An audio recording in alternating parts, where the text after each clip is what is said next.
Hello guys, मैं हूं बिलाल हैदर। आप मेरा यूट्यूब चैनल देख रहे हैं क्विक कोड विद बिलाल। आज के लेक्चर में हम देखेंगे फंडामेंटल ऑफ जावास्क्रिप्ट, जिसमें जो मेन कोर फीचर हैं जावास्क्रिप्ट के वो हम डिस्कस करेंगे। इसमें basic of JavaScript function control flow. तो ये एक बहुत बढ़िया लेक्चर होने वाला है, जिसमें जो जावास्क्रिप्ट डेवलपर बनना चाहते हैं, अपना कैरियर स्टार्ट करना चाहते हैं, तो उनके लिए ये तो बहुत हेल्पफुल लेक्चर है। और उनके लिए भी है जो अपने जो कोर कॉन्सेप्ट है उसको मजीद स्ट्रॉन्ग करना चाहते हैं। तो वीडियो स्टार्ट करने से पहले आपसे रिक्वेस्ट है कि आप मेरे चैनल को सब्सक्राइब करें, वीडियो को ज़्यादा से ज़्यादा लाइक करें और शेयर करें। आपकी सपोर्ट की बहुत ज़रूरत है। Let's start. इसमें हम देखेंगे introduction, what is JavaScript, and number 2 basics of JavaScript like variable and data types, how many types of variable, what is difference between primitive and non primitive data types. And number 3 पे हम देखेंगे control flow, जिसमें if else है, switch है, what difference between if else and switch. And third one like loops हम देखेंगे, जिसमें how many types of loop in JavaScript. Number 4 function, function की क्या रीयूजेबिलिटी है, क्या हमें इसका बेनिफिट्स है, कैसे हम इसमें कोड जो है इंप्रूव कर सकते हैं, रीयूजेबल कर सकते हैं। तो ये जो बेसिक हमारे कोर कॉन्सेप्ट, इसमें हम जो बेसिक फंडामेंटल है, जो सब प्रोग्रामिंग के फंडामेंटल सेम ही होता है, सिर्फ ये है थोड़ा बहुत सिंटैक्स का डिफरेंस होता है। तो अगर किसी ने कोई पहले प्रोग्रामिंग लैंग्वेज की है तो उसके लिए इतना मुश्किल नहीं है, लेकिन फिर भी जिसने नहीं की हुई तो हम उसको जो है ये वो सीख जाएगा। तो let's start introduction of JavaScript.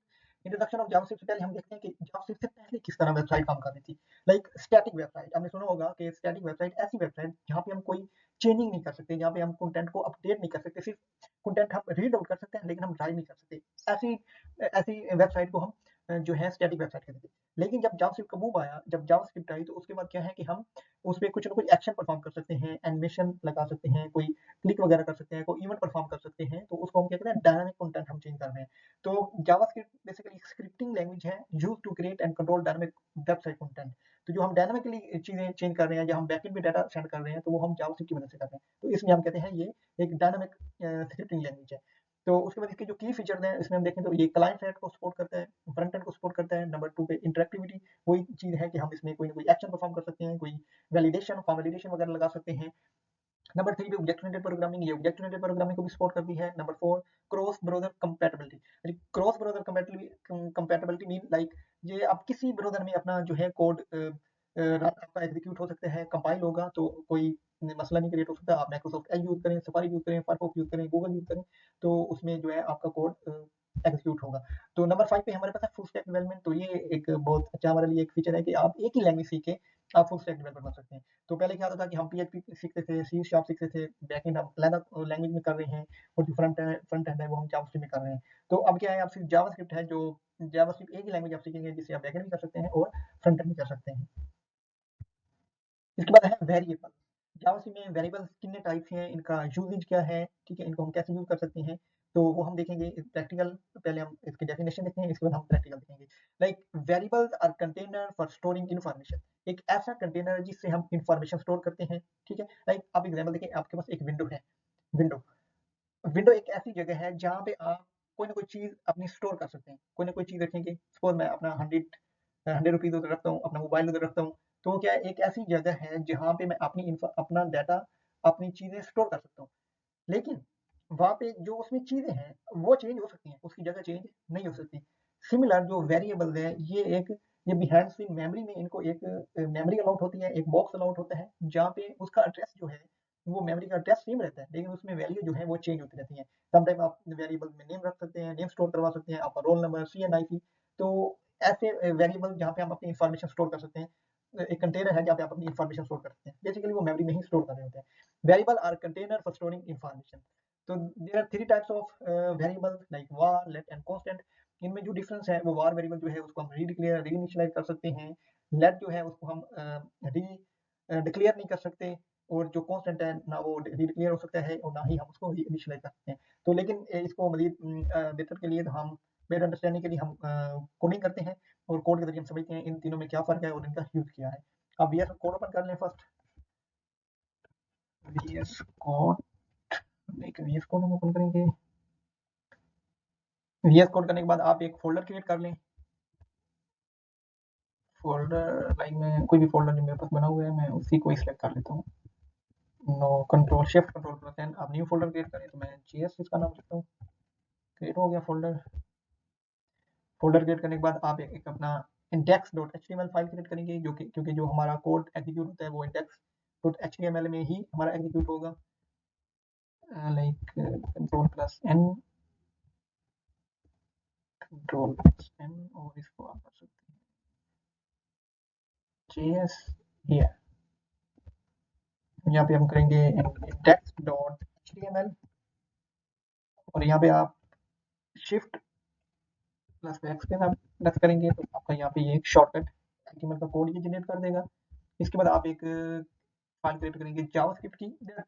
To type हम कोड कर सकते हैं, लाइक एक बॉडी के अंदर भी हम कर सकते हैं और एक सेपरेट फाइल क्रिएट करके उसको इंपोर्ट करके हम कोड कर सकते हैं। तो जो बेस्ट प्रैक्टिस है वो हम एक सेपरेट फाइल क्रिएट करेंगे जावास्क्रिप्ट की और देन एचटीएमएल में इंपोर्ट करेंगे और उसमें हम कोड एग्जीक्यूट करेंगे और जो वेरिएबल है उसकी हम प्रैक्टिस करेंगे। मैं उसमें एक फाइल क्रिएट करता हूँ फंडामेंटल जेएस डॉट जेएस, और जो जावास्क्रिप्ट की फाइल की जो एक्सटेंशन होगी हम उसको डॉट जेएस के साथ जो है सेव करेंगे, और जो एचटीएमएल होगा उसको हम इंडेक्स डॉट एचटीएमएल के साथ जो है सेव करेंगे, ताकि जो है ब्राउज़र को अंडरस्टैंडिंग हो कि ये एचटीएमएल फाइल है और ये जावास्क्रिप्ट की फाइल है। तो हम क्रिएट करते हैं। क्रिएट करने के बाद हम इसको इंपोर्ट कर लेते हैं।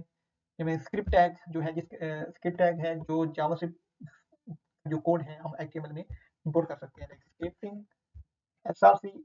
ये एसआरसी जो है ये हम सोर्स, लाइक यहाँ पे हम सोर्स देंगे, पाथ देंगे उस फाइल का, इस फाइल में हम कोड करना है, लाइक डॉट स्लैश, और वो उस फाइल का जो है पाथ उसको वो कैच कर लेगा। अगर आप उस फोल्डर से बाहर जाना चाहते हैं तो आप टू टाइम आप डॉट लिखेंगे और स्लैश, और ये फोल्डर से बाहर चल जाएगा। लेकिन ये एक सेमी डायरेक्टरी में पड़ा हुआ है, सेमी फोल्डर में पड़ा हुआ है, तो आप वन टाइम स्लैश प्रेस करेंगे तो यहाँ पे ये आप इसको कर लेंगे, इंपोर्ट हुआ है। इसके बाद यहाँ पे हम स्टार्ट करते हैं variables. Three types of variable. First of all हम वार वेरिएबल देखते हैं, वार वेरिएबल ए। तो ये इसको हम एक वेरिएबल मैंने क्रिएट किया ए, इसको हमने अब डिक्लेयर कर दिया है लेकिन इनिशियलाइजेशन नहीं की। इसको मैं करता हूँ console dot log a and a, मैं इसको इस तरह करता हूँ, लाइक इस तरह कर देता हूँ। अब मैं यहाँ पे चलता हूँ टेक्स्ट डॉट एचटीएमएल, इसको मैंने इसका यहाँ से मैं इसका पाथ जो है कॉपी करता हूँ और यहाँ पे चलता हूँ। जाने के बाद यहाँ पे मैं इसको पेस्ट करता हूँ, तो कंसोल में मैं चलता हूँ, तो में हम देखते हैं लाइक ये देखिए अनडिफाइंड। बेसिकली इस वेरिएबल को हमने डिक्लेयर कर दिया है लेकिन इनिशियलाइजेशन इसको हमने वैल्यू नहीं दी, इसलिए ये क्या है अनडिफाइंड। तो अगर अब मैं इसको दोबारा मैं इसको इनिशियलाइजेशन कर सकता हूँ, लाइक अब मैं ए इक्वल टू क्विक कोड मैं इसको ये साइन करता हूँ, तो इसको दोबारा मैं कंसोल करता हूँ, console a save and refresh and check.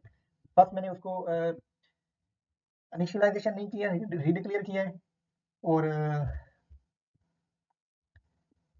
इसको फर्स्ट मैंने डिक्लेयर किया है लेकिन वैल्यू इनिशियलाइजेशन नहीं की। दोबारा उसको मैं इनिशियलाइजेशन कर दिए, तो वेरिएबल जो है उसको हम दोबारा इनिशियलाइजेशन भी कर सकते हैं, और अगर उसको हमने इनिशियलाइजेशन नहीं की और उसके बाद दोबारा वैल्यू असाइन भी कर सकते हैं, और इसको दोबारा रीडिक्लेयर भी कर सकते हैं। लाइक मैं यहाँ पे दोबारा ये करता हूँ, तो इसको मैं बिलाल करता हूँ, तो उस वेरिएबल को मैं दोबारा जो है यूज करके दोबारा मैं आपको चेक करवाता हूँ, लाइक कंसोल। ये देखिए पहले मैंने वेरिएबल को डिक्लेयर किया था, इनिशियलाइजेशन नहीं की, कंसोल किया, अनडिफाइंड थ्रो किया, उसके बाद मैंने दोबारा उसको इनिशियलाइजेशन की, वैल्यू असाइन की है। वैल्यू जो हम वैल्यू असाइन करते हैं उसको हम इनिशियलाइजेशन कहते हैं, ठीक है। उसको मैंने दोबारा वैल्यू असाइन की है, तो उसने क्या है उसको कंसोल कर दिया है। दोबारा उसको मैंने रीडिक्लेयर किया है, और रीडिक्लेयर करने के बाद फिर मैंने साथ उसको एक वैल्यू असाइन किया है, तो फिर उसने क्या किया दोबारा रीअसाइन कर दिया। तो बेसिकली जो वार वेरिएबल है इसको हम रीडिक्लेयर भी कर सकते हैं और री इनिशियलाइजेशन भी अलाउ करते हैं, ठीक है। तो इस तरह हम आप चेक करते हैं let variable like A B and JavaScript with Bilal console dot log. इसको मैं एक दफा इनिशियलाइजेशन नहीं करता, सिर्फ मैं इसको जो है प्रिंट करता हूँ रीडिक्लेयर करने के बाद। यहाँ पे मैं इसको कंसोल करता हूँ, देखिए तो इसने अनडिफाइंड थ्रो किया है क्योंकि ये भी सिर्फ डिक्लेयर किया, इसको मैंने कोई वैल्यू इनिशियलाइजेशन नहीं की। अब इसको मैं दोबारा वैल्यू असाइन करता हूँ, फिर मैं चेक करता हूँ क्या इसको वैल्यू हम असाइन कर सकते हैं। टेस्टिंग में कर लेता हूँ, इसको दोबारा कंसोल करता हूँ, कंसोल डॉट लॉग बी। तो अब ये है, इसको ये प्रिंट कर देगा टेस्ट। लेकिन अब दोबारा इसको मैं रीडिक्लेयर करता हूँ लेट बी, तो फिर क्या हमारे पास होता है, सपोज हम वेट करें, हम इसको दोबारा री डिक्लेयर करता हूँ, हाँ लाइक री डिक्लेयर करता हूँ बी, ये देखिए वो कह रहा है कैन नॉट री डिक्लेयर ब्लॉक स्कोप वेरिएबल, क्योंकि जो बी है, जो लेट है, वो एक ब्लॉक स्कोप वेरिएबल है, इसको मैं दोबारा री डिक्लेयर नहीं कर सकता। री इनिशियलाइजेशन तो मैं कर सकता हूँ, तो यहाँ पे मैंने जब पहले वैल्यू इसको मैंने असाइन की सपोज, फिर मैं कर देता हूँ demo first lecture lecture lecture, तो इसको मैं यहाँ पे ये करता हूँ, इसको मैं दोबारा री इनिशियलाइजेशन तो कर रहा हूँ, लेकिन मैं दोबारा री डिक्लेयर नहीं कर लेट वेरिएबल को हम दोबारा री डिक्लेयर नहीं कर सकते, वो अलाउ नहीं कर इसका, क्योंकि ब्लॉक स्कोप है। ठीक है, ये आप देख लें, ये मैं देखिए, इसके बाद हम देखते हैं कांस्टेंट वेरिएबल। अब कांस्टेंट वेरिएबल को हम ना री डिक्लेयर कर सकते हैं और ना ही हम री इनिशियलाइजेशन कर सकते हैं। वो यही कह रहे हैं कि variable declaration list can not be empty, कि हम जो कांस्टेंट वेरिएबल है, ये वेरिएबल जो एरर थ्रो कर रहा है कि जो वेरिएबल डिक्लेरेशन है कांस्टेंट, इसको हमने अभी तक कोई डिक्लेयर नहीं किया और ना ही इनिशियलाइजेशन किया, तो कांस्टेंट ए मैंने ये किया, तो ये कह रहा है constant declaration must be initialisation, तो हम जो कांस्टेंट वेरिएबल है उसको इनिशियलाइजेशन भी करेंगे और डिक्लेयर भी करेंगे। तो इसको ये हम नहीं कर सकते कि हम एक दफा डिक्लेयर करें कांस्टेंट को, फिर दोबारा हम उसको इनिशियलाइजेशन करें, तो ऐसा अलाउ नहीं है, क्योंकि इसका भी ब्लॉक स्कोप है और फंक्शन स्कोप है।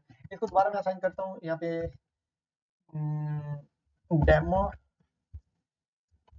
टेस्टिंग डेमो टेस्टिंग कर लें, तो इसके बाद मैं यहाँ पे कंसोल करता हूँ ए को मैं कंसोल करता हूँ और यहाँ पे वो इसको प्रिंट कर देगा वी ऑलरेडी डिक्लेयर्ड वेरिएबल, और इसको मैं कमेंट कर देता हूँ क्योंकि वो वेरिएबल डुप्लीकेट हो रहा है जिस पेज पे, तो ये देखिए डेमो टेस्टिंग, तो यहाँ पे इसको मैं दोबारा वैल्यू इनिशियलाइज करता हूँ, तो कांस्टेंट वेरिएबल ये भी है, तो इसको मैं दोबारा कंसोल करता हूँ, तो अब क्या एरर थ्रो करता है, ये देखिए असाइनमेंट टू कांस्टेंट वेरिएबल, उसने क्या है एरर थ्रो कर दिया, टाइप है।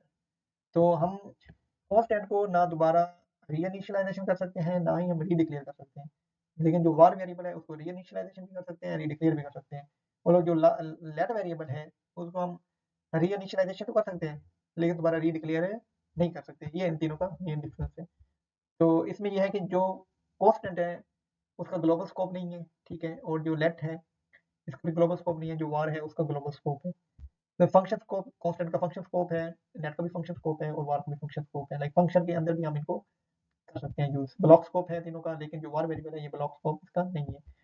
कैन बी रीअसाइन, जो कांस्टेंट है इसको मैं दोबारा रीअसाइन नहीं कर सकता, और जो लेट है उसको रीअसाइन भी कर सकता हूँ, और रीअसाइन री डिक्लेरेशन की बात हो रही, और जो var वेरिएबल है इसको हम दोबारा रीअसाइन भी कर सकते हैं। तो लेकिन मजीद हम जो ब्लॉक स्कोप करेंगे, जब कंट्रोल फ्लो करेंगे इफ एल्स, उसमें हम मजीद देखेंगे कि ये जो स्कोप है इसका क्या किस तरह मजीद वर्क करता है। जो जब हम होस्टिंग डिस्क्राइब करेंगे, होस्टिंग आने वाले लेक्चर में हम होस्टिंग देखेंगे, क्लियर देखें, तो उस टाइम जो है ये आपको स्कोप जो है बहुत अच्छी तरह से क्लियर हो जाएगा। Data type is an attribute associated with the piece of data that tell a computer system how to interpret its value. Like जो डेटा टाइप्स है, वो जो हम वैल्यू असाइन करते हैं वेरिएबल को, वो हम बताते हैं कि ये स्ट्रिंग वैल्यू है, नंबर है या अरे है। तो जो हम वेरिएबल में वैल्यू असाइन करते हैं, तो वो डेफिनेटली उसकी एक टाइप असाइन हो रही है कि इसमें हम किस टाइप का डाटा सेव कर सकते हैं, तो इसे हम कहते हैं data types. Like number, there are two types of data type, like primitive and non primitive. Primitive data types वो होती हैं जो बिल्ट इन हैं, उनको जो हमें बनाने की जरूरत नहीं है, ये नंबर, स्ट्रिंग, अनडिफाइंड, नल और बुलियन, ये प्रिमिटिव डाटा टाइप्स हैं, ये ऑलरेडी जावास्क्रिप्ट में है। लेकिन जो नॉन प्रिमिटिव डाटा टाइप्स हैं लाइक ऑब्जेक्ट, अरे, डेट, ये जो है ये नॉन प्रिमिटिव डाटा टाइप्स हैं। क्या इसमें हम डाटा मल्टीपल टाइप्स का डाटा सेव कर सकते हैं, अरे में मल्टीपल टाइप का डाटा ऑब्जेक्ट में, तो ये है नॉन प्रिमिटिव डाटा टाइप जो यूजर खुद डिफाइन करता है। जो बिल्ट इन है वो प्रिमिटिव, जो यूजर खुद क्रिएट करता है उसे हम नॉन प्रिमिटिव डाटा टाइप कहते हैं। तो इसमें हम मैं दिखाता हूँ, लाइक मैं कमेंट करता हूँ, इसमें मैं आता हूँ लाइक एक्स इक्वल टू 10। अब एक्स इक्वल टू 10, अब मैं इसकी चेक करता हूँ इसकी टाइप क्या है, कंसोल डॉट लॉग। अब मैं प्रिंट टाइप देख रहा हूँ नंबर, मैं नंबर असाइन किया, अब इसकी टाइप नंबर होनी चाहिए। टाइप ऑफ के जरिए हम जो है किसी भी वेरिएबल की टाइप चेक कर सकते हैं कि उसकी टाइप क्या है। लाइक कितने, हम देखिए नंबर, वो बता रहा है इस वेरिएबल की टाइप जो है वो नंबर है, क्योंकि इसको हमने जो वैल्यू साइन की है वो नंबर साइन की है। अगर यहीं पे मैं इसको डबल कोट्स में कन्वर्ट कर दूं तो ये इसकी जो टाइप है वो वेरिएबल स्ट्रिंग हो जाएगी। तो इसकी क्या टाइप स्ट्रिंग हो जाएगी। तो इसको अगर मैं बुलियन असाइन करता हूँ तो इस वेरिएबल की जो टाइप है वो बुलियन असाइन हो जाएगी, फॉल्स। इसकी टाइप बुलियन होगी, क्योंकि जो बुलियन है इसमें हम ट्रू और फॉल्स जो है वो एग्जिस्ट करते हैं, और ट्रू फॉल्स जहाँ पे होगा उसकी जो टाइप है वो बुलियन होगी। लाइक रिफ्रेश बुलियन सिमिलर, हम जितनी भी टाइप्स हैं उनको हम प्रिमिटिव को एक एक करके चेक कर सकते हैं, नल बुलियन अनडिफाइंड। और अगर मैं किसी को वैल्यू असाइन नहीं करता, तो मैं या फिर इसको वैल्यू भी नहीं असाइन करता, तो इसकी डाटा टाइप क्या होगी, अनडिफाइंड होगी। लेकिन कांस्टेंट है तो उसको हमें इनिशियलाइजेशन करना जरूरी है, तो इसलिए मैं लेट पे जा रहा हूँ। लेट को क्योंकि हम दोबारा इनिशियलाइजेशन कर सकते हैं अगर हमने पहली दफा नहीं किया, लेकिन कांस्टेंट है उसकी वैल्यू कांस्टेंट होती है तो उसको पहले इनिशियलाइज करना जरूरी होता है। तो इसको मैं रिफ्रेश करता हूँ, लाइक हियर अनडिफाइंड, ये देखिए ऐसा वेरिएबल जिसकी हमने कोई वैल्यू असाइन नहीं की तो उसकी डाटा टाइप जो है अनडिफाइंड होगी। आगे नल, इसको मैं नल असाइन कर रहा हूँ तो इसकी डाटा टाइप जो है वो क्या होगी, वो नल होगी, ऑब्जेक्ट ऑब्जेक्ट होगा, क्योंकि जो नल है ये बेसिकली एक वैल्यू है। ठीक है, जो अनडिफाइंड और नल है इनका डिफरेंस ये है कि जो नल है वो एक वैल्यू है। ठीक है, क्योंकि इसमें सपोज इसमें वैल्यू थी, अब वैल्यू डिलीट हो गई है, इसमें वैल्यू एग्जिस्ट नहीं करती, अब इसमें नल वैल्यू आ गई है, तो इसकी जो डेटा टाइप होगी वो ऑब्जेक्ट होगी। और जो अनडिफाइंड है वो बेसिकली जिस वेरिएबल को वैल्यू असाइन नहीं होगी उसको ऑटोमेटिकली उसकी जो टाइप है वो अनडिफाइंड क्रिएट होगी। तो एक वेरिएबल क्रिएट किया है लेकिन इसको वैल्यू असाइन नहीं की तो उसकी टाइप अनडिफाइंड होगी। तो इसी तरह हमारे पास आगे है primitive non primitive. Like non primitive जिसमें ऑब्जेक्ट अरे फंक्शनदार है, तो मैं ऑब्जेक्ट और अरे क्रिएट करता हूँ यहाँ पे, एक कांस्टेंट अरे हियर 1 2 3 मिलान एंड टेस्ट। तो यहाँ पे मैं इस अरे की टाइप चेक करता हूँ तो ये ऑब्जेक्ट होगा, क्योंकि जो अरे है उसकी जो डाटा टाइप है वो ऑब्जेक्ट है।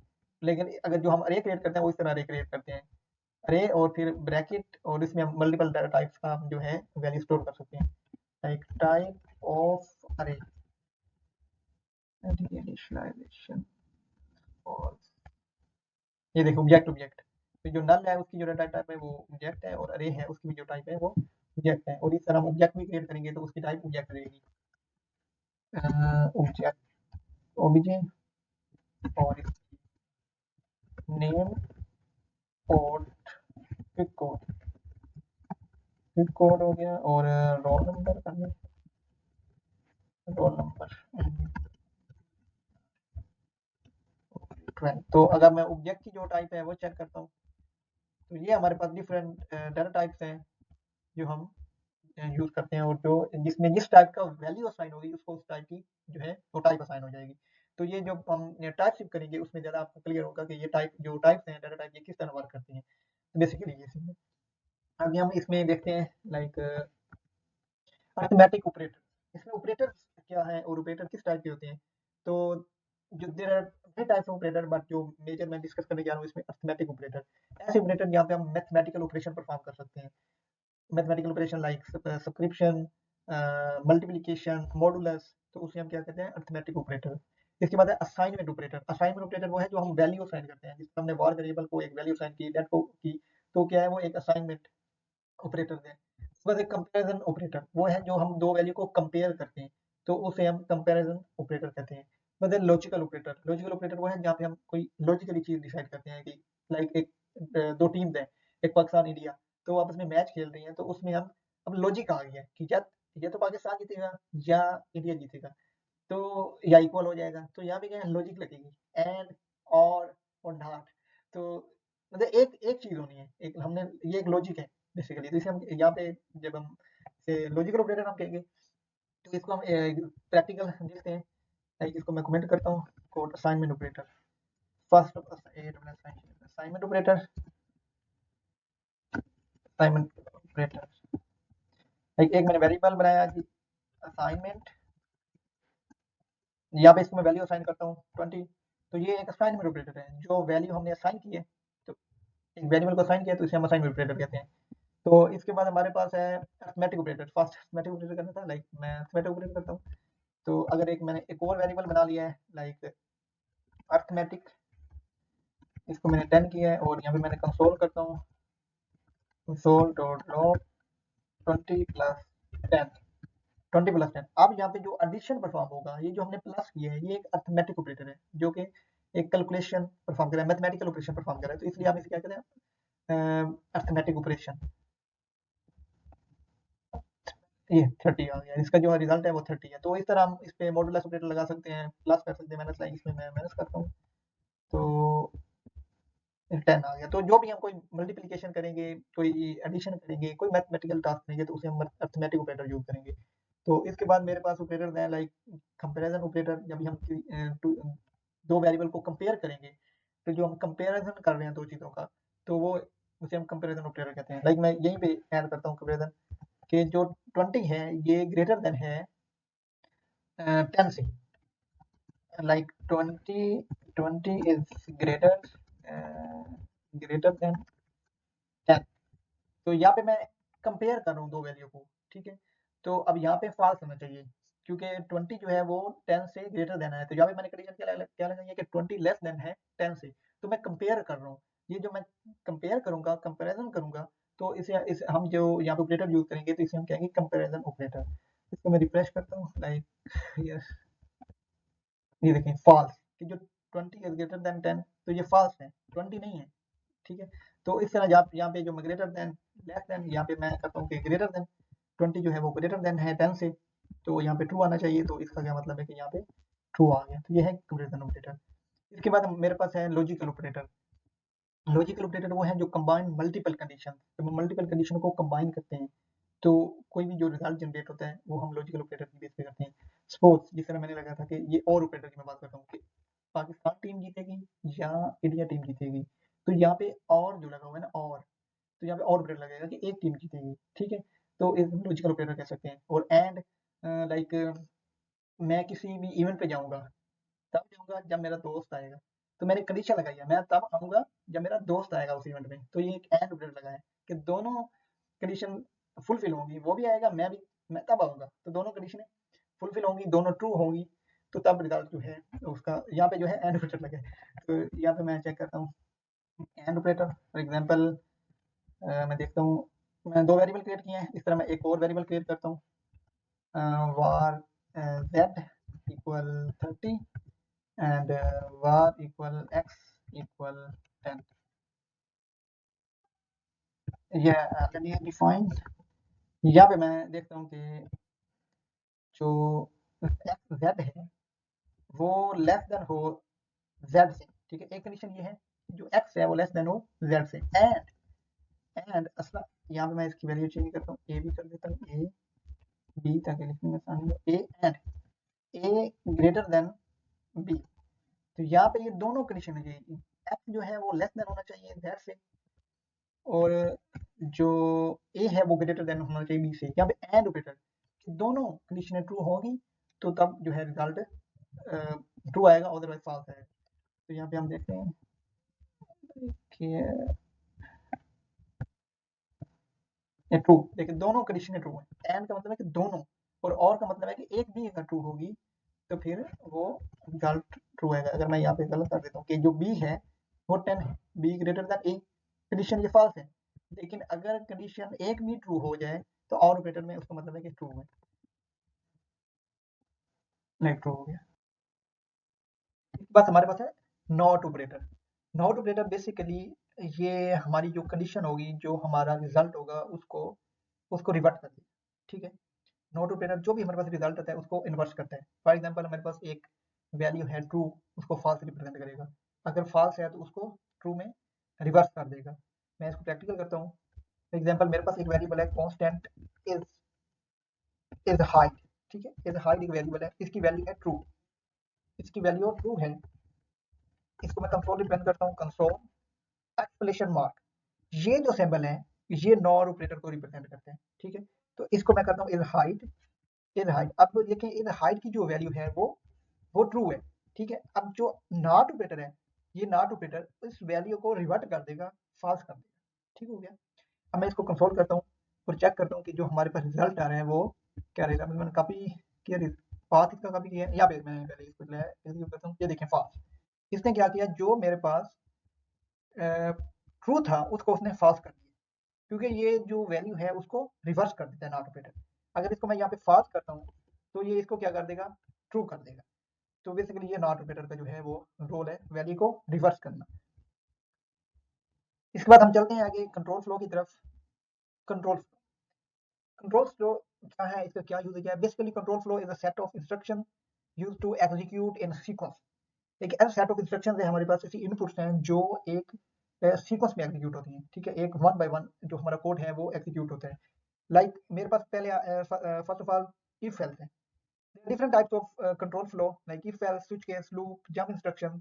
लेकिन फर्स्ट ऑफ ऑल हम डिस्कस करेंगे इफ एल्स। तो इफ एल्स में execute a one block of code when a specified condition is met and other block when the condition is false। Like मेरे पास दो कंडीशंस हैं, उसमें से वो कंडीशन, वो ब्लॉक जो है कोड एग्जीक्यूट होगा जिसकी वो रिक्वायरमेंट फुलफिल होगी। वो कंडीशन ट्रू होगी तो उसके बाद जो है मेरे पास एक ब्लॉक ऑफ कोड एग्जीक्यूट होगा, और जो दूसरा ब्लॉक होगा वो एग्जीक्यूट नहीं होगा। फॉर एग्जाम्पल मेरे पास दो टीम्स हैं, ठीक है, और फुटबॉल का मैच हो रहा है, एक जर्मनी की टीम है और एक कह लें आप मोरक्को की टीम है। तो उन दोनों टीम के दरमियान मैच हो रहा है फुटबॉल का। तो हम अब देखेंगे जिसके स्कोर ज्यादा है वो विन करती है, और जो जिसके स्कोर कम है वो विन नहीं करेगी, ठीक है।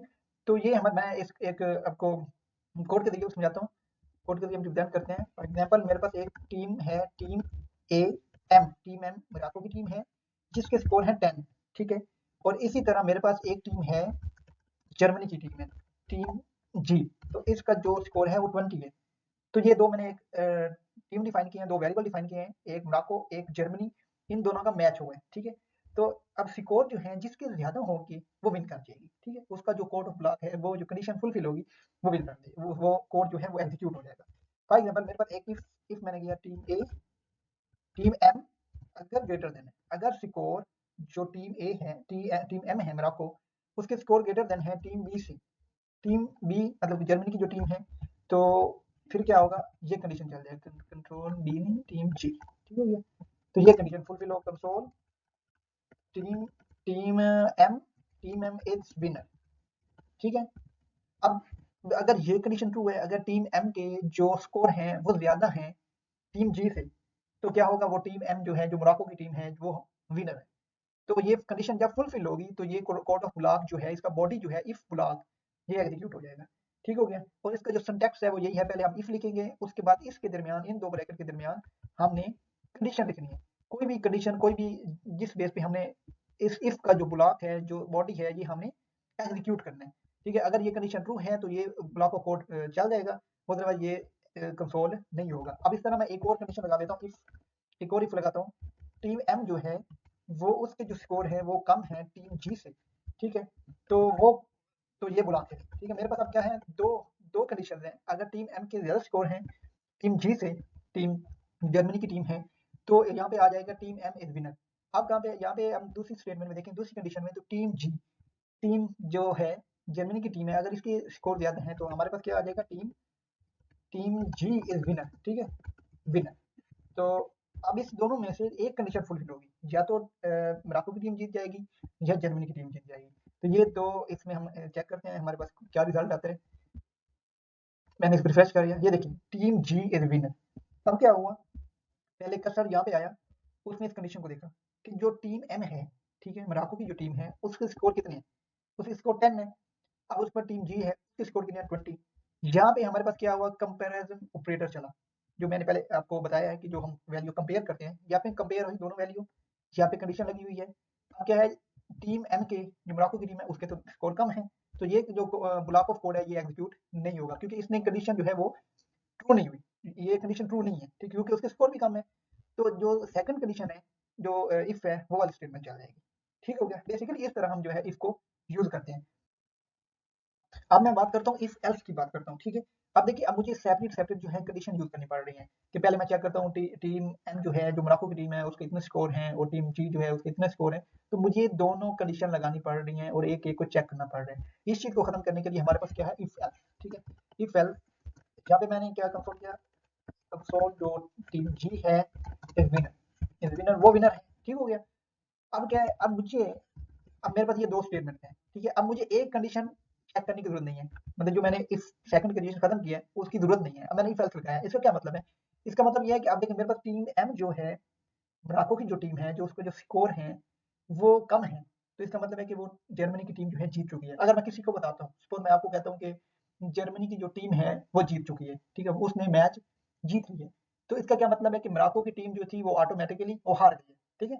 मुझे दोबारा उस आपको दोबारा मुझे ये नहीं बताना पड़ेगा कि जो है मोरक्को की टीम हार गई है। क्योंकि जब मैंने कहा कि जर्मनी की टीम जीत गई है तो आपको ऑटोमैटिकली पता चल गया कि जो मोरक्को की टीम थी वो हार गई है। तो इसमें ये सीन है, इसमें अगर जो पहली कंडीशन है वो अगर फ़ॉल्स होती है, सपोज़ अगर जो टीम एम है उसके स्कोर ज़्यादा है, ठीक है? जो कि ज़्यादा नहीं है, तो ये कंडीशन क्या होगी? फ़ॉल्स होगी। इसका क्या मतलब है? ऑटोमैटिकली जो एल्स स्टेटमेंट है ये एग्ज़ीक्यूट हो जाएगी, ठीक है? ये ब्लॉक ऑफ कोड एग्ज़ीक्यूट हो जाएगा। पहली कंडीशन जब फुलफिल नहीं हुई तो सेकंड वाली कंडीशन ऑटोमैटिकली ही एग्ज़ीक्यूट हो जाएगी, मुझे बताने की ज़रूरत नहीं है। लेकिन जो 2 दफ़ा जब मैंने इफ एल्स कंडीशन यूज़ की थी, तो उसमें मुझे बताना पड़ा था कि इन दोनों के जो स्कोर हैं वो कंपेयर करें, कंडीशन अगर ट्रू है तो फिर कोड ऑफ ब्लॉक चले। लेकिन यहाँ पे ऐसा नहीं है, अगर फर्स्ट कंडीशन फॉल्स हुई है तो सेकंड वाली ऑटोमैटिकली एग्जीक्यूट हो जाएगी। ये है इफ एल्स का हमें बेनिफिट है कि दोबारा हमें कंडीशन वगैरह लगाने की ज़रूरत नहीं है, ठीक है? इसको मैं अब रन करता हूँ, देखें अगर टीम जी इज़ विनर, अब देखिए फर्स्ट सेम रिज़ल्ट आया है, ठीक है? जो प्रीवियस रिज़ल्ट आ रहा था वही रिज़ल्ट आया। जब पहली कंडीशन फॉल्स हुई है तो सेकंड कंडीशन जो है वो रन हो गई है, ठीक हो गया? इसके बाद हमारे पास अगर मल्टीपल कंडीशन है, मेरे पास 3 टीम्स आ गई हैं, ठीक है? मैं 3 टीम का जो है कंपेयर कर रहा हूँ। यहाँ पे मैं एक और टीम ले लेता हूँ, टीम एक्स, ठीक है? उसके में स्कोर है 3, ठीक हो गया? तो मेरे पास 3 कंडीशंस हैं। जो टीम एम है, उसकी जो वैल्यू है, वो मैंने टीम जी से भी कंपेयर करनी है, ठीक हो गया? उसके जो स्कोर हैं, वो मैंने टीम जी से भी कंपेयर करने हैं और जो टी एम है, उसके जो स्कोर हैं वो मैंने टीम एक्स से भी कंपेयर करना है, ठीक है? अब मुझे क्या करना पड़ेगा, पहले टीम जी को टीम एम से करना पड़ेगा, फिर टीम एम को जो है टीम एक्स से करना पड़ेगा, ठीक होगा? इन दोनों से करना पड़ेगा। तो ये मुझे क्या है, ये दोनों जो हैं एक-एक कंडीशन लगानी पड़ेगी। मेरे पास मल्टीपल कंडीशंस हो गई हैं, ठीक है? तो अब जो इफ एल्स है ये तो सिर्फ 2 कंडीशन के लिए एग्जीक्यूट होता है, ठीक है? या तो मुझे इफ लगानी पड़े, ठीक है? या तो मुझे एल्स इफ एल्स एल्स लगाना पड़े, ठीक है? तो मल्टीपल कंडीशन के लिए मुझे इफ एल्स लगाना पड़ेगा। अब देखिए अगर यहाँ पे मैं करता हूँ एल्स इफ यहाँ पे आया, ठीक है? यहाँ पे अब मैंने एक और कंडीशन बना ली है कि जो अ, टीम एम है टीम एम है उसके स्कोर लेस देन है टीम एक्स से, ठीक हो गया? टीम एक्स से और यहाँ पे मुझे एक एल्स लगाना पड़ेगा कि जो जो कंसोल जो टीम एम है वो विनर नहीं है, इज़ नॉट विनर, ठीक है? Is not winner. अब मेरे पास क्या है जी मल्टीपल कंडीशन थी, तो उसके लिए मैंने क्या यूज़ किया इफ और एल्स, ठीक हो गया? अब पहले जो 2 हैं ये दोनों कंडीशन जो हैं चेक होगी कि ये जो है इनकी जो ये कंडीशन लगी है ये ट्रू है, ये फॉल्स है, ठीक है? अब यहाँ पे क्या है जी टीम एम, अगर टीम एम के स्कोर ज़्यादा है टीम जी से तो ये एग्जीक्यूट हो जाएगा, ठीक हो गया? अब जो इफ एल्स वाला कॉन्सेप्ट था, जब 2 एक कंडीशन फॉल्स हो रही थी, तो दूसरी फुलफिल हो रही है। लाइक इफ जो है वो ट्रू है, तो एल्स एग्जीक्यूट नहीं होगा। तो अगर इफ जो है वो फॉल्स है तो इफ जो एल्स था वो ऑटोमेटिकली एग्जीक्यूट हो रहा था। तो अब इसी तरह यहाँ पे इन दोनों का चेक होगा, ठीक है? अगर एल्स इफ जो है वो ट्रू नहीं है, उसका रिजल्ट जो है यहाँ पे फॉल्स आ रहा है, तो ये एग्जीक्यूट नहीं होगी, एल्स एग्जीक्यूट हो जाएगी। और अगर ये ट्रू है तो फिर एल्स एग्जीक्यूट ऑटोमेटिकली नहीं होगा, ठीक है? अब मैं इसको कंसोल देखता हूँ, हमारे पास रिजल्ट क्या आना चाहिए, एक ये रिजल्ट आना चाहिए या सिर्फ ये आना चाहिए टीम जी इज विनर, क्योंकि जो टीम एम है वो उसके 10 रन हैं और उसके बाद टीम जो एक्स है उसके 30 है और ये कंडीशन भी फॉल्स हो रही है, ठीक हो गया? और ये कंडीशन भी फॉल्स हो रही है, हमारे पास सिर्फ ये एक कंडीशन एग्जीक्यूट होगी, ठीक हो गया? तो मैं कंसोल करता हूँ, ये देखिए टीम जी इज विनर, ये टीम जी इज विनर, ठीक है? तो ये हमारे पास इफ एल्स का जो है कॉन्सेप्ट है, हमने इफ को भी देख लिया है, इफ एल्स को भी देख लिया है और इफ को भी हमने देख लिया है, ठीक है? इन तीनों में फ़र्क यही है कि हमारा जो कोड है वो रीडेबिलिटी जो है इम्प्रूव होती है और उसके बाद हम मल्टीपल कंडीशन दो तो हम इफ एल्स इफ। इसके बाद हम बात करते हैं स्विच केस की। ये स्विच केस बेसिकली ये एक एक्सप्रेशन एक स्पेसिफिक वैल्यू की बेस पे जो है हमारा कोड एग्जीक्यूट होता है, ठीक हो गया? फॉर एग्जांपल हम चेक करते हैं इवैल्यूएट अ वेरिएबल और expression and code execute based on matching case. इसमें क्या है हमारे पास डिफरेंट केसेस होते हैं, ठीक है? तो उन केसेस बेस पे उस एक्सप्रेशन की बेस पे जो हमारी कंडीशन मैच होगी उस बेस पे जो है हमारा कोड एग्जीक्यूट होगा, ठीक हो गया? तो मैं आपको एग्जांपल के जरिए समझाता हूँ। फॉर एग्जांपल मेरे पास एक स्विच केस है SWIT स्विच केस, ठीक है? इसमें क्या है जो की है ये जो की मैच होगी हमारा वो कोड एग्जीक्यूट हो जाएगा, ठीक हो गया? फॉर एग्जांपल मेरे मैं 7 डेज है हमारे पास मंडे टू संडे, तो इसमें मैं की पास करूँगा, जो की मैच होगी उस बेस पे जो है वो कोड एग्जीक्यूट हो जाएगा, ठीक है। फॉर एग्जांपल मैं ये करता हूँ, ये देखिए लेट डे, मैंने ये कोड लिखा हुआ था, तो लेट डे, एक मैंने की लिया है फ्राइडे, ठीक है। अब स्विच केस में मैंने यहाँ पे डे पास की है, ठीक है, ये एक हमारी की है, ठीक है। अब यहाँ पे जो केस मैच होगा वो हमारा जो है उसका रिजल्ट वो डिस्प्ले हो जाएगा, ठीक हो गया। और वहीं से जो है वो ब्रेक हो जाएगा। हमारे पास क्या हो रहा था, इफ एल्स इफ में मल्टीपल कंडीशन थी और एक कंडीशन जो है वो हमारी चेक हो रही थी, ठीक है। उसमें क्या है कि अगर पहली टीम ए वाली जो कंडीशन थी वो फिलफिल नहीं हुई थी, सेकंड कंडीशन चेक होगी, फिर थर्ड चेक होगी। तो अगर हमारे हमारे पास मल्टीपल कंडीशन हैं तो वो हमारे पास मल्टीपल कंडीशन जो है वो वन बाय वन चेक हो रही है। लेकिन इसमें क्या होता है, इसमें जो केस हमारा ट्रू है, जो केस मैच हुआ है, जो एक्सप्रेशन हमारी मैच हुई है, वो वाली स्टेटमेंट एग्जीक्यूट हो जाएगी और उसके बाद वो जो हमारा जो है कोड वो ब्रेक हो जाएगा, ठीक है। फॉर एग्जांपल यहाँ पे मैंने चेक किया फ्राइडे, यहाँ पे केस आया, आपने केस देखा, ये मंडे था, ये भी नहीं मैच होगा, फ्राइडे। अब ये केस जो है ये फ्राइडे है, तो मैंने चेक किया कि जो वीक में फ्राइडे है वो मतलब एक ऐसा दिन है या वो at the end of weekend है या स्टार्ट ऑफ वीक है, तो वो ये चेक करता हूँ। जब इधर केस फुलफिल हुआ, जब की जो है वो मैच हुई, तो ये वाली जो स्टेटमेंट है वो एग्जीक्यूट हो जाएगी और कोड यहीं से ब्रेक हो जाएगा। अब उसको आगे जाने की जरूरत नहीं है क्योंकि हमने स्पेसिफिक बताया था कि ये केस हमने चेक करना है, ठीक है। जिस तरह फॉर एग्जाम्पल हम किसी किसी भी जगह पे जाते हैं, ठीक है, तो वो कहता है कि हमने इस क्लाइंट की, इस कस्टमर की जो है इस कस्टमर को हमने पहले चेक करना है। अब किसी भी हॉस्पिटल में जाएंगे तो वहाँ पे समटाइम डॉक्टर कहता है कि हमने इस आदमी को पहले चेक करना है क्योंकि वो एक इमरजेंसी केस आया है, ठीक है।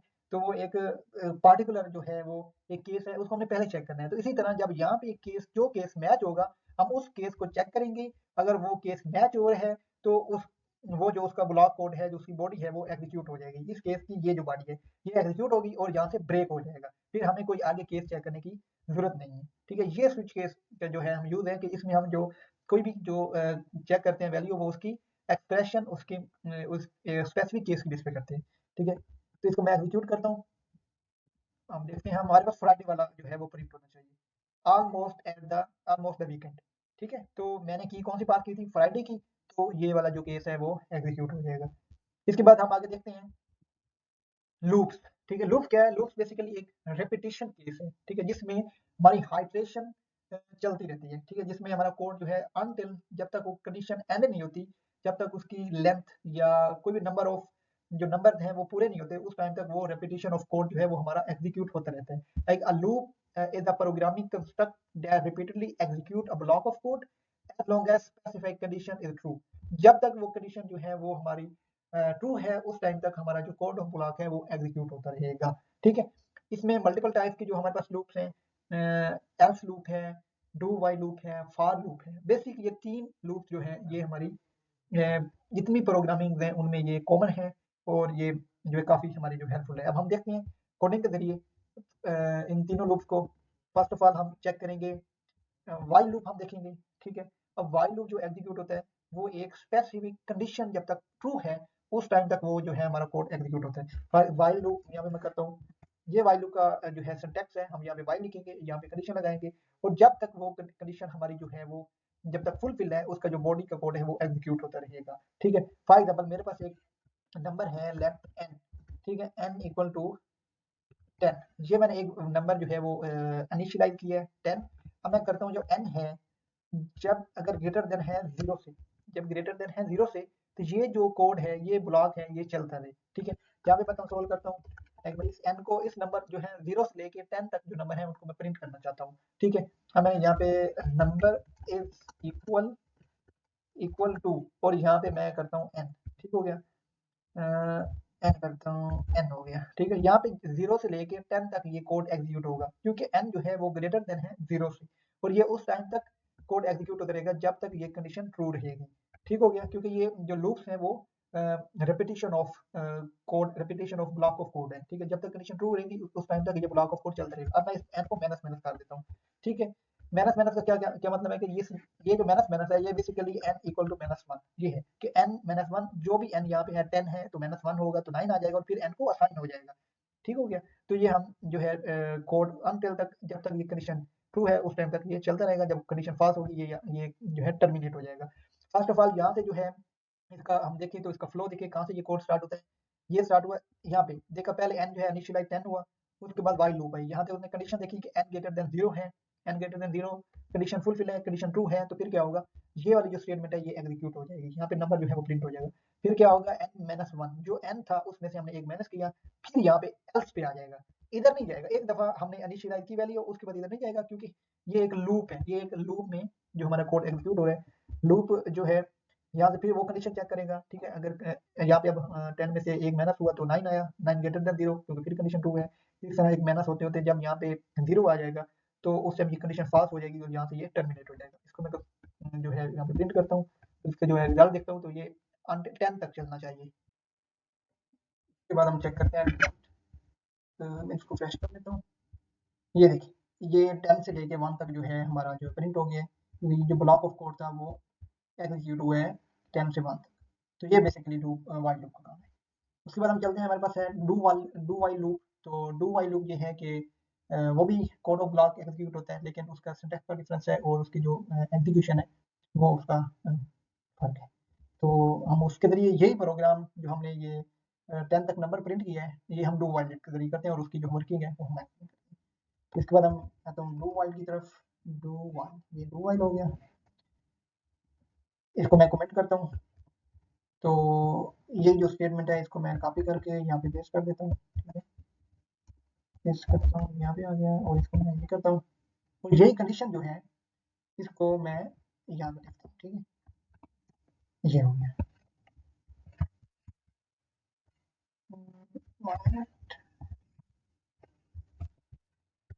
ये हो गया। अब इस डू वाइल और वाइल लूप में ये डिफरेंस है, जो वाइल है, ये जो वाइल की कंडीशन है ये टॉप पे आएगी और इधर बॉटम पे, ठीक है, और एंड पे हम जो सी प्लस प्लस में हम देखेंगे दूसरी प्रोग्रामिंग में हम एंड पे कॉमा सेमीकोलन यूज करना होता है, लेकिन यहाँ पे जो जावासी पे इसमें कोई इशू नहीं है। लेकिन इसमें यह है कि पहले ये जो बॉडी है ये एग्जीक्यूट होगी, ठीक है, उसके बाद जो है ना कंडीशन चेक होगी, जिसमें सबसे पहले जो बॉडी एग्जीक्यूट होती है फिर जाके जो है कंडीशन होता है। इसमें यह है कि टॉप टू बॉटम एक दफा इसकी बॉडी जरूर एग्जीक्यूट होती है, लेकिन जो वाइल लूप है उसमें उसकी बॉडी कब एग्जीक्यूट होती है, जब उसका कंडीशन ट्रू हो देन बॉडी एग्जीक्यूट होगी, अदरवाइज बॉडी एग्जीक्यूट नहीं होगी। लेकिन डू वाइल लूप में जो है पहले बॉडी एग्जीक्यूट होगी, उसके बाद जो है वो कंडीशन चेक होगी, ठीक हो गया। इसमें हम देखते हैं रिजल्ट सेम ही होगा, लेकिन सिर्फ उसकी जो एग्जीक्यूशन है उसमें जो है फर्क होगा, ठीक हो गया। अगर इसकी कंडीशन में जो है पास कर देता हूँ, लाइक ये जो 0 है ये ग्रेटर देन है 10 से, तो ये कोई भी, ये देखिए 10 आ गया, ठीक है, क्योंकि इसकी जो बॉडी है वो पहले एग्जीक्यूट होती है और उसके बाद जो है कंडीशन चेक होती है, ठीक है। लेकिन जो वाइल लूप है उसमें कंडीशन पहले फुलफिल होगी, ट्रू होगी, देन जो है उसकी बॉडी एग्जीक्यूट होती है। लेकिन डू वाइल में उसकी बॉडी पहले एग्जीक्यूट होगी फिर कंडीशन चेक होगी, ठीक है। ये इन दोनों में फर्क है कि एक दफा एंड ऑफ टाइम जो है वो वाइल लूप एग्जीक्यूट होगा अगर कंडीशन ट्रू है, लेकिन ये जो है ये डू वाइल एक दफा जरूर एग्जीक्यूट होगा। इन दोनों में ये फर्क है, ठीक है। इसमें जो टाइम कम्प्लेक्सिटी है वो वाइल लूप की बेस्ट है, लेकिन ये जो है ये वर्स्ट केस है, क्योंकि ये पहले एक दफा एग्जीक्यूट हो गया अगर वो कंडीशन ट्रू नहीं है तो। इसके बाद हम चलते हैं फॉर लूप की तरफ, और जो फॉर लूप है वो उसमें उसमें सिंटैक्स का डिफरेंस है, और उसमें ये है कि वो एक लेंथ ऑफ नंबर, जितने नंबर हैं उतने तक वो जो है वो चलता रहेगा, ठीक है। अब हम फॉर लूप का सिंटैक्स देखते हैं और उसको एक्सप्लेन करते हैं। ये फॉर लूप है, इसमें देखें तो पहले क्या है, वो 0 से स्टार्ट होगा, जो भी इंडेक्स होगा वो 0 पे, और फिर जो है ये फॉर लूप का हमने ये देख लिया। फॉर लूप हम इसको लिख लेते हैं, ठीक है ना। लेट n इक्वल टू 0 और n less than n greater than 0 और i plus plus n plus plus, ठीक हो गया। इसको मैं कमेंट करता हूँ, इस भी मैं कमेंट करता हूँ। इसमें से ये है कि जो हम वेरिएबल की इनिशियलाइजेशन करते हैं वो हम पहले करते हैं, ठीक है, डू वाइल और वाइल लूप में। लेकिन जो फॉर लूप है इसमें हम वेरिएबल की जो इनिशियलाइजेशन है एक ही स्टेटमेंट में फॉर लूप के अंदर हम कर सकते हैं, और इसके बाद फिर कंडीशन एग्जीक्यूट होगी, कंडीशन चेक होगी, अगर कंडीशन ट्रू है तो देन बॉडी में आ जाएगा उधर, अदरवाइज वो उधर से ही वो एग्जिट हो जाएगा। इसमें फिर मैं वही जो है वो प्रिंट करता हूँ, कंसोल मैं ये करता हूँ। इसमें फर्स्ट ऑफ ऑल पहले वो जीरो इनिशियलाइजेशन होगा, उसके बाद वो कंडीशन चेक करेगा, फिर ये स्टेटमेंट एग्जीक्यूट होगी, ठीक है। स्टेटमेंट एग्जीक्यूट होने के बाद फिर जो एन है वो होगा, यहाँ पे मैंने इसको 1 करना है, 10 करता हूँ, ठीक है, और यहाँ पे मैं 0 करता हूँ, और ये यहाँ तक चलेगा 10 तक चलेगा। मैं उस ऊपर वाली जो कंडीशन उसी को फॉलो कर रहा हूँ, तो इसलिए वो थोड़ा मिस्टेक हुई है। लेकिन ये देखिए, ये अब n जो है ये 0 से स्टार्ट होगा और अनटिल 10 तक चलेगा। जब जब तक वो 10 के इक्वल नहीं होता या वो कंडीशन फॉल्स नहीं होती, उस टाइम तक ये बॉडी एग्जीक्यूट होगी और उसके बाद ये टर्मिनेट हो जाएगा। अब दोबारा देखते हैं हम इसका रिजल्ट। तो ये देखिए, ये 0 से लेके 10 तक जो है ये प्रिंट करता रहेगा, ठीक है। 0 से स्टार्ट हुआ, पहले उसने 0 कंडीशन चेक की और फिर 0 प्रिंट कर दिया, उसके बाद फिर n++ हुआ और फिर कंडीशन चेक हुई। अब इनिशियलाइजेशन नहीं होनी, क्योंकि इनिशियलाइजेशन फिर फर्स्ट टाइम होगी, उसके बाद फिर कंडीशन चेक होगी, फिर बॉडी एग्जीक्यूट होगी, देन n++ होगा, लेकिन सेकंड टाइम वो कंडीशन चेक होगी, इनिशियलाइजेशन नहीं होगी, ठीक है। ये फॉर लूप है जो जो ब्लॉक ऑफ कोड रिपीट होता है और उसमें जो है वो एग्जीक्यूशन बार बार होती रहती है जब तक वो कंडीशन फॉल्स नहीं होती, ठीक है।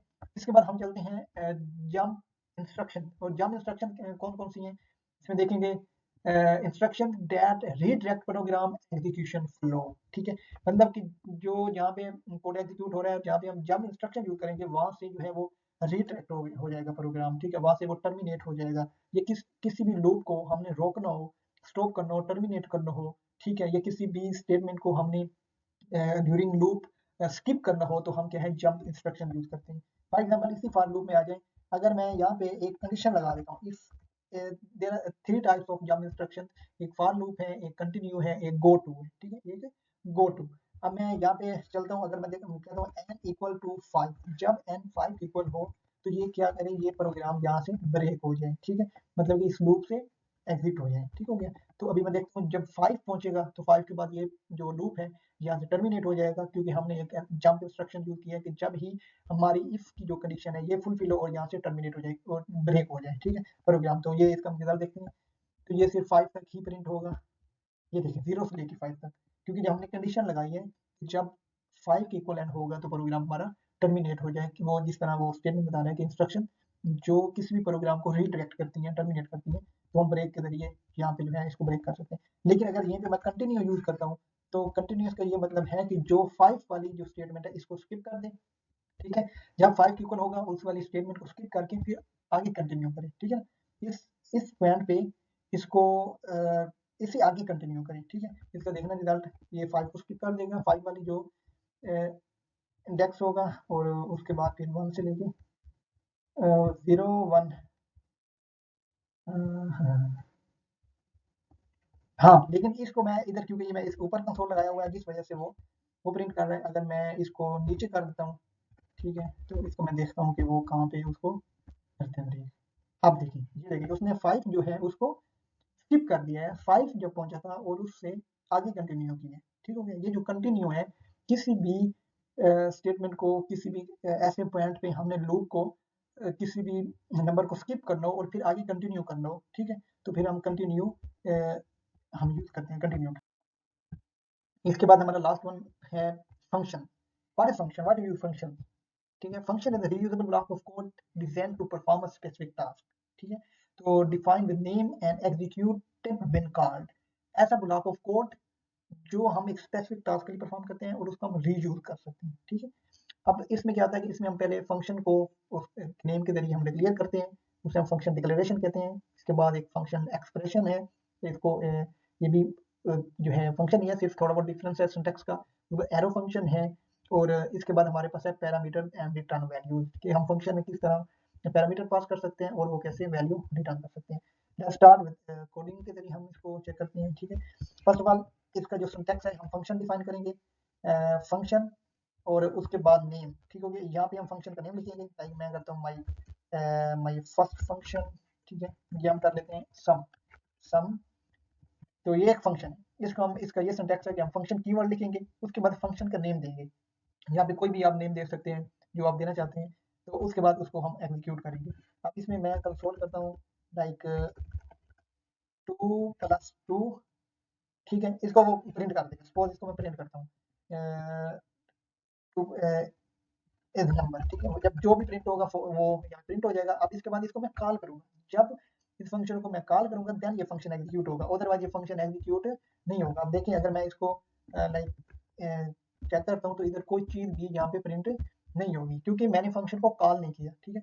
इसका फ्लो का यही, इसका जो एग्जीक्यूशन फ्लो है वो ये है कि सम, यहाँ पे सम आया, अब मैं इस फंक्शन को यहाँ पे कॉल कर रहा हूँ, ठीक है, ये फंक्शन कॉल होगा, इधर कॉल आएगी, और कॉल होने के बाद ये जो उसका जो बॉडी है फंक्शन की, जो इसका ये ब्लॉक है, ठीक है, ये एग्जीक्यूट हो जाएगा। ठीक है, तो इसी जो सम है इसको हम रीयूज भी कर सकते हैं, तो वो मैं आपको एग्जाम्पल के जरिए दिखाता हूँ।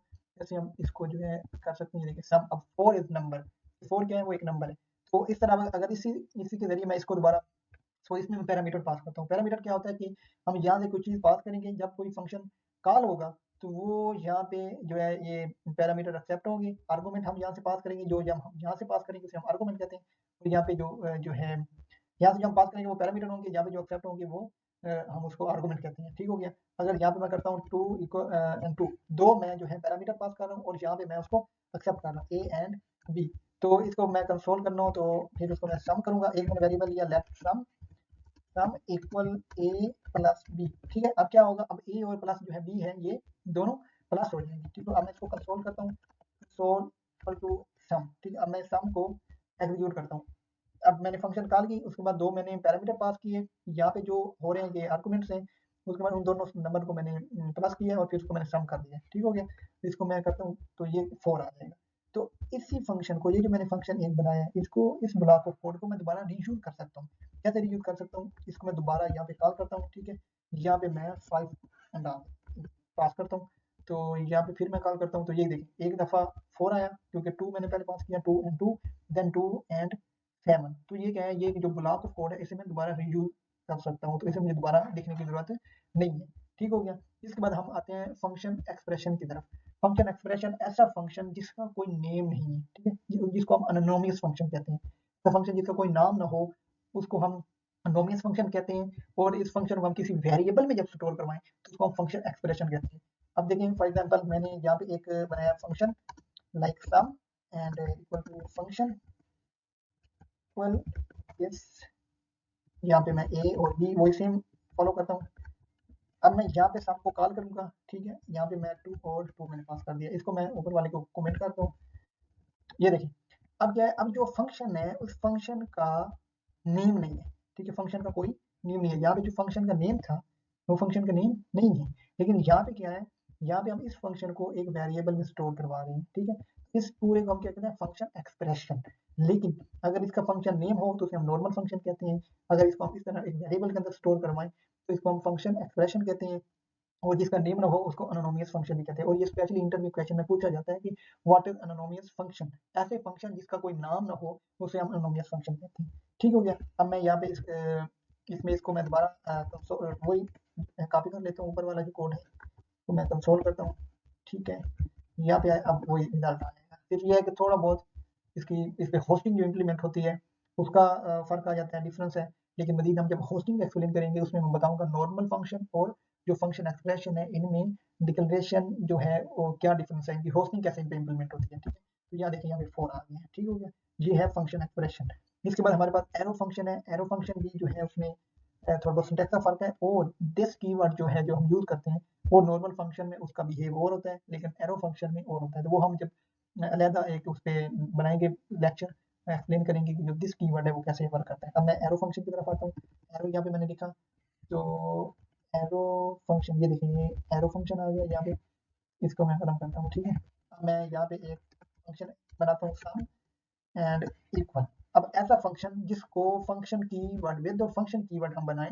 ठीक है, और इस उसे हम एरो फंक्शन कहते हैं। ठीक है, बेसिकली इसको एरो कीवर्ड के ये एरो है ना, जिसको एरो के जरिए हम बनाएं उसे हम एरो फंक्शन कहते हैं। तो इसमें सिर्फ ये है कि इसमें सिंटैक्स का फर्क है, और वही दिस कीवर्ड और इस पे होस्टिंग जो इम्प्लीमेंट होती है वो भी एक जो है उसका बिहेवियर जो है वो नॉर्मल फंक्शन से अलग है। होस्टिंग जो इम्प्लीमेंट होती है वो नॉर्मल फंक्शन में इम्प्लीमेंट होती है, एरो फंक्शन पे होस्टिंग इम्प्लीमेंट नहीं होती। तो सिमिलर यहाँ पे मैं दोबारा इसमें पास करता हूँ, आर्गुमेंट एक्सेप्ट होंगे और पैरामीटर पास करता हूँ यहाँ पे, फिर इसको मैं कॉपी करता हूँ और यहाँ पे प्रिंट करता हूँ। तो इसको ये मैंने आर्गुमेंट कर दिया। ठीक हो गया, और इसको मैं सम करता हूँ, फिर 2 एंड 5, तो इसका रिजल्ट क्या आना चाहिए, 7 आना चाहिए। इसको मैंने रिफ्रेश किया तो इसका 7 ये आ गया। ठीक हो गया। अब हमारे पास एक है रिटर्न स्टेटमेंट। रिटर्न स्टेटमेंट क्या है कि जो वैल्यू यहाँ से रिटर्न हम करेंगे, ठीक है, समटाइम हमें जो ये आउटपुट है इसको बाहर यूज करना है, फंक्शन से बाहर यूज करना है, तो हम इस आउटपुट को हम फंक्शन के बाद कैसे यूज करेंगे, ये जो सम है। ठीक है, ये क्योंकि इसका तो जो स्कोप है वो तो यहाँ तक है, इसकी फंक्शन की बॉडी तक, लेकिन इसको मैं बाहर यूज करना चाहता हूँ, तो फिर हम कैसे करेंगे, जो रिटर्न है वो हम फंक्शन हमें रिटर्न करेगा, और फिर हम जो वैल्यू है वो आगे किसी वेरिएबल में स्टोर करके जो हम यूज़ कर सकते हैं। फॉर एग्जांपल यहाँ पे मैंने एक सम जो बनाया है, तो इसको मैं रिटर्न करता हूँ, ठीक है? रिटर्न करता हूँ सम और यहाँ पे आ गया। अब मैं इस फंक्शन को कॉल करूँगा तो ये जो है फंक्शन रिटर्न कर रहे हैं। इस रिटर्न जो कर रहा है इसको कोई एक्सेप्ट करने वाला अभी तक नहीं है, तो इसको हमने एक्सेप्ट करना है। जो चीज़ रिटर्न होती है, ठीक है, उसको आगे कोई ना कोई एक्सेप्ट करे तो फिर है, अगर अदरवाइज़ वो ज़ाया हो जाएगी। सपोज़ आपके होम पे कोई पोस्ट कोई जो है पोस्टल एड्रेस पे कोई डॉक्यूमेंट आया है, तो अगर सामने से कोई रिसीव करने वाला नहीं है, ठीक है, तो वो क्या होगा, वो रिटर्न चला जाएगा। तो इसी तरह ये है कि जो फंक्शन रिटर्न कर रहा है, तो अगर कोई आगे से एक्सेप्ट करने वाला नहीं है, तो क्या हो जाएगी, वैल्यू रिटर्न हो जाएगी और वो यूज़ नहीं होगी। तो इसको मैं कंसोल करता हूँ, कंसोल एस, ठीक है? तो यहाँ पे मैं करता हूँ सम, या मैं इसको करता हूँ और मैं कंसोल करता हूँ। ये देखिए एफ जो है वो जो मेरे पास सम आ गया 7। तो इस वैल्यू को हम बार फंक्शन से बार यूज़ कर सकते हैं। तो हम किसके ज़रिए, रिटर्न कीवर्ड के ज़रिए कर सकते हैं। तो ये जो है आज का ट्यूटोरियल था। उम्मीद है आपको काफ़ी कुछ, आपके जो कॉन्सेप्ट हैं वो कवर हो गए और आपको काफ़ी कुछ जो है लर्निंग लास्ट में। थैंक्स फॉर वॉचिंग और वीडियो को ज़्यादा से ज़्यादा शेयर करें, लाइक करें और चैनल को सब्सक्राइब करें। Thank you.